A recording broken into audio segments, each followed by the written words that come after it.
ప్రస్తుతం మనం రాజన్న సిరిసిల్ల జిల్లా బోయినపల్లి మండలం గుండనపల్లి గ్రామంలో ఉన్నాం. ఇక్కడైతే మాకైతే ఈ కరెంటు తీగల వల్ల అయితే మాకైతే చాలా ఇబ్బందులు అయితే ఎదుర్కొంటున్నాయి. చేతుల్లో అయితే ఎటు వెళ్ళాలని అయితే ప్రాణాలు అరిచేతిలో పెట్టుకొని వెళ్లాల్సిన పరిస్థితి నెలకొందని చెప్పి కొంతమంది రైతులు అయితే వాపోతున్నారు. మాకు సంబంధించి అయితే ఇటు వెళ్ళాలంటే దీని కింది నుంచి పోవాల్సి వస్తుంది. ప్రస్తుతం అయితే మనం చూస్తున్నాం ఇక్కడైతే హై టెన్షన్ వైర్లు అయితే ఉండడం జరిగింది. పెద్ద పెద్ద వైర్లు అయితే ఉన్నాయి. దీనికి సంబంధించి అయితే కరెంట్ షాక్ సంబంధించి అయితే ప్రాణాలు అరిచేతిలో పెట్టుకొని వెళ్లాల్సి వస్తుంది. ఇటు పశువులు కానీ మాకు ఇటు వైపు అయితే పొలాలు ఉన్నాయి. ఆ హార్వెస్టర్ రావాలన్న సైతం మాకంటే తీవ్ర ఇబ్బందులు అయితే ఎదురవుతున్నాయి. దీనికి సంబంధించి ఎవరు మా ఊర్లోకి అయితే రావట్లేదని చెప్పి కొంతమంది రైతులతో పాటు స్థానికులు అయితే ఇబ్బందులు పడుతున్నారు. దీనివల్ల కరెంటు ప్రతిసారి పోతుంది. చెట్ల కొమ్మలు పడి అయితే ఇబ్బందులు ఎదురవుతున్నాయి. ఎన్నిసార్లు కంప్లైంట్ చేసినా కానీ అధికారులు అయితే రావడం లేదని చెప్తున్నారు. ప్రస్తుతం అయితే ఈ గ్రామం అయితే మేడిపల్లి సత్యం స్థానిక ఎమ్మెల్యే దీనికి సంబంధించి అయితే దత్తత గ్రామంగా అయితే ఉంది. ప్రస్తుతం దీనికి సంబంధించి అధికారులు మరి ఎలాంటి చర్యలు తీసుకుంటారని అయితే తెలియాల్సింది. ప్రస్తుతం అయితే మనతో పాటు కొంతమంది స్థానికులు అయితే ఉన్నారు. ఒకసారి అయితే వారితో మాట్లాడదాం. అసలు వాళ్ళు ఏం చెప్తారు అంటే ఈ వైర్లకు సంబంధించిన ప్రస్తుతం అయితే మనమైతే ఈ గ్రామంలో అయితే ఉన్నాము. సార్ చెప్పండి, ప్రస్తుతం అయితే ఏంటి సమస్య ప్రధానంగా, ఇది ఎన్ని రోజుల నుంచి ఉంది, అంటే దీనివల్ల ఎటువంటి ఇబ్బందులు ఎదుర్కొంటున్నారు? గత 4-5 సంవత్సరాల నుంచి ఏఈ గారికి సుధా రిపోర్ట్ ఇచ్చాం సార్. ఇక్కడ ముత్యాల పోషం ట్రాన్స్ఫారం ఉన్నది, దానికి 40 దాకా కనెక్షన్లు ఉన్నాయి. అయితే ఇది వరకు కొద్దిగా లోపలికి ఉన్నది సార్. అది ట్రాన్స్ఫారం కాలిపోయినా ఇబ్బంది అవుతుంది. ఇట్లాంటి లైన్లు ఆగుతలు, ఇట్లాంటి ఛానల్ తలిగి వైర్లు తలిగి హార్వెస్టర్ పోవాలన్న ప్రాబ్లం ఉన్నది. వైర్ తల్లి వానాకాలంలో ఓడుకోలేక ఇప్పుడు పొలాలు ఉండే పొలం పక్క పొంటి ఇటు మొత్తం మాడిపోయింది. ఒక సంవత్సరం అయితే ఇప్పుడు అక్కడికి ఫీజు వేయాలన్నా అది దూరం ఉన్నది, తవ్వ సుతలేదు. 40 కనెక్షన్లు దాకా ఉన్నాయి సార్. ఈ ప్రాబ్లం ఇక పోవాలంటే మనిషికి మెడ సుత ఒకసారి అనుకోకుండా ఎవరైనా ఏదైనా కానీ మొత్తం అదే అయిపోతున్నారు. బర్రెలు కానీ గోదలు కానీ ప్రాబ్లం ఉన్నది సార్. దీనికి ఏఈ గారికి వచ్చినాం. ఇది వరకు 2-3 సార్లు వచ్చి వేద్దాం అన్నారు కానీ ఇప్పుడు వరకు ఎటువంటి స్పందన లేదు సార్. అంతే. ఓకే, అంటే ప్రస్తుతం దీనికి సంబంధించి మరి వారు ఏం చెప్తున్నారు? మరి ఏమైనా సమస్య పరిష్కారం అయ్యే దిశగా ఏమైనా చేస్తున్నారా? లేదంటే మరి ఇప్పుడు రాత్రిపూట కావచ్చు, గతంలో అయితే రైతులైతే పొలాల దగ్గరికి వెళ్ళి చనిపోయిన దాఖలు అయితే చాలా ఉన్నాయి. ఇప్పుడైతే కొంతవరకు అయితే చాలా వరకు అయితే బాగున్నాయని చెప్పేసి అయితే అధికారులు అయితే లెక్కలు అయితే చెప్తున్నారు. ప్రస్తుతం దీనికి సంబంధించి అయితే మనం ఇక్కడ చూసినట్లయితే కింది నుంచి అయితే ఉన్నాయి. మనుషులు అయితే చూసుకుంటే పోతారు, పశువులు కావచ్చు, అంతేకాకుండా గేదెలు కావచ్చు. వెళ్ళాలంటే అయితే కొంత ప్రాణ నష్టంతో పాటు ఆస్తి నష్టం కూడా జరిగే ప్రమాదం అయితే ఉంది కదా, ఏం చెప్తారు? జరిగింది సార్. ఇది వరకు ఏఈ గారికి చెప్తే లోపలికి ఉన్న ప్రాబ్లం అంటే ఓవర్లోడ్ అవుతుంది అంటే 2 దాని మీద ప్రింట్ చేసాం సార్. ఎక్కడి నుంచి తీసి ఇక్కడ ఎగిరి రాస్తుంది. ఎప్పుడు ఇక్కడ తోవ చూపెట్టినాం. ఓసారి వచ్చి చూసుకపోయారు లైను ఇంతవరకు మీటర్లు పడతాయి, ఫోన్లు పడతాయి, అది అని చూసుకపోయారు. వాటి వరకు సమాధానం వస్తలేదు సార్. అది ఓకే, అంటే దీనికి సంబంధించిన నాయకులకు చెప్పారంటే ప్రస్తుతం అయితే మేడిపల్లి సత్యం అయితే మొన్న ఎన్నికయ్యారు కదా, ఇప్పుడు ఆయనకు దృష్టికి వెళ్ళలే. ఫస్ట్ అంతా మున్పై అయితే మన శంకర్ రవిశంకి ఈ అది మన దీని మీద చెస్ డైరెక్టర్ ఉన్నారు కదా, వాళ్ళ దగ్గర తీసుకపోయాను. చూద్దాం అనుకుంటా, రాసుకుంటా, రిపోర్ట్ పంపుకుంటూ పోతున్నారు కానీ కరెక్ట్ దానికి ఎస్టిమేషన్ చేంజ్ చేయాలి అంటారు కానీ చేంజ్ చేస్తారు. ఏమన్నారు కదా ఎమ్మెల్యేని అడిగితే ఏం చెప్పారు అంటే వారు ఏమన్నారు? శాంక్షన్ చేస్తున్నాం ఆల్రెడీ, ఒకటి కొత్తది ఇప్పిస్తాం, అది అట్నే ఉండని అనే విషయంకి వచ్చింది. ఆ కొత్తది లేదు, ఉన్నది తీసేయని ఇక్కడికి వేద్దామంటే ఆ చూత అది లేదు.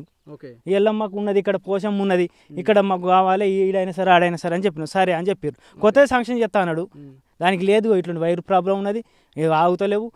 బర్రెలకు కానీ గోదలకు కానీ పంటలకు కానీ పంట పొలాలకు కానీ నష్టం అవుతుంది. ఓకే, ప్రస్తుతం అయితే మేమైతే గత ఎమ్మెల్యేకి అయితే వివరించడం జరిగింది. ప్రస్తుతం అయితే దానికి సంబంధించి అయితే ఎటువంటి చర్యలు అయితే తీసుకోలేదు. మేము కొత్త ట్రాన్స్ఫర్లు వేస్తామని చెప్పారు. బట్ ఏదైతే సమస్య ఎక్కడ ఉన్న గొంగలు అయితే అక్కడే వేసినట్టుగానే ఉంది అంటున్నారు. సార్ చెప్పండి, అంటే దీనికి సంబంధించి ఇంకా ఎలా ఉంటే బాగుంటుందని మీరు భావిస్తున్నారు? మాకు అందుబాటులో ట్రాన్స్ఫార్మర్ ఇటు రావాలి, ఇవి మాకు తీయాలి, అందకుండా చెప్తే మంచిగా ఉంటాం. అంటే ఇక్కడ ఒక దగ్గర ఉందా, ఇంకెక్కడ ఉన్నాయా? ఇక్కడ ఇంకో కాడ ఉంటే ఒకటి వేసిపోయారు పోలు, అది కూడా గిట్నే ఉండే, దాన్ని ఒకటి లావటి కానీ ఇది మొత్తం ఇట్నే ఉంది. ఇక అంటే ఏం చెప్తారు అధికారులు? ఏం చెప్తారు అధికారులు? ఏం లేదు, పోయినప్పుడల్లా అంతే పట్టించుకోవడం లేదు. వానకాలం అవుతుంది సార్, అదే ప్రాబ్లం. ఫస్ట్ ఒకసారి వచ్చారు సారు, ఎండాకాలం రాయాల పండు ఒకటి వేసారు, మళ్ళీ అది అంగింది. మళ్ళీ ఆడ వరకు మళ్ళీ ఈ వానకాలం వచ్చింది, ఇప్పుడు ఏం చేయరాదు అని అంటారు. మళ్ళీ వానకాలం దాటిన తర్వాత ఎండాకాలం అంటే ఎండాకాలం వానకాలం, ఇదే ప్రాబ్లం అవుతుంది. చేసిన వేసుతో 1-2 అట్లా మళ్ళీ దాన్ని లావటి చేసిర్రు 1-2, కాకపోతే మళ్ళీ అంగినాయి. ఇట్లా ఆడసుదా ట్రాక్టర్ పోవాలి. ఇప్పుడు చేనులకు ట్రాక్టర్ పోవాలంటే ప్రాబ్లం ఉన్నది. ఇప్పుడు మనం దున్నటానికి వెళ్తాం కదా సార్, మీది అది ఉంటుంది కదా, అది కానీ అట్టి మామూలుగా మనుషులు పోతేనే అది ఉన్నది, ట్రాక్టర్ ఎట్లా వెళ్తుంది? ప్రస్తుతం అయితే మేమైతే నడుచుకుంటూ పోవడానికి ఇబ్బంది ఉంది. వ్యవసాయ పనులకు సంబంధించి అయితే ట్రాక్టర్ కావచ్చు, హార్వెస్టర్ కావచ్చు, అసలు మనిషే నడవలేని పరిస్థితిలో ట్రాక్టర్ ఎలా వెళ్తుందని అయితే వీరైతే ప్రశ్నిస్తున్నారు. ఎప్పుడు అడిగినా వర్షాకాలం అడిగితే ఎండాకాలం అంటున్నారు, ఎండాకాలం అడిగితే వర్షాకాలం అయితే మాట దాటవేసే ప్రయత్నం అయితే చేస్తున్నారు తప్ప దీనికి సంబంధించి శాశ్వత పరిష్కారం అయితే చేయట్లేదు. ఖచ్చితంగా మాకైతే దీని సమస్యను పరిష్కరించాలి, లేదంటే ప్రాణ నష్టం జరిగే అవకాశం సైతం ఉందని అయితే వీరైతే మేమైతే ఇబ్బందులు అయితే పడుతున్నామని చెప్తున్నారు. సార్ చెప్పండి, ఏమైంది ఇంకా? ఇక్కడ లైన్ బంద్ చేసి హార్వెస్టర్లతో కోయించుకున్నాక 10 ఎకరాల గడ్డి పసుల గడ్డి మొత్తం కాలిపోయింది, గొర్రెలు కాలిపోయినాయి, వైర్ మోటార్ల వైర్లు కాలిపోయింది. ఒక్కొక్క బాయికి ఒక 5-6 వేల నష్టం జరిగింది మాయి 8-9 బాయిలకు.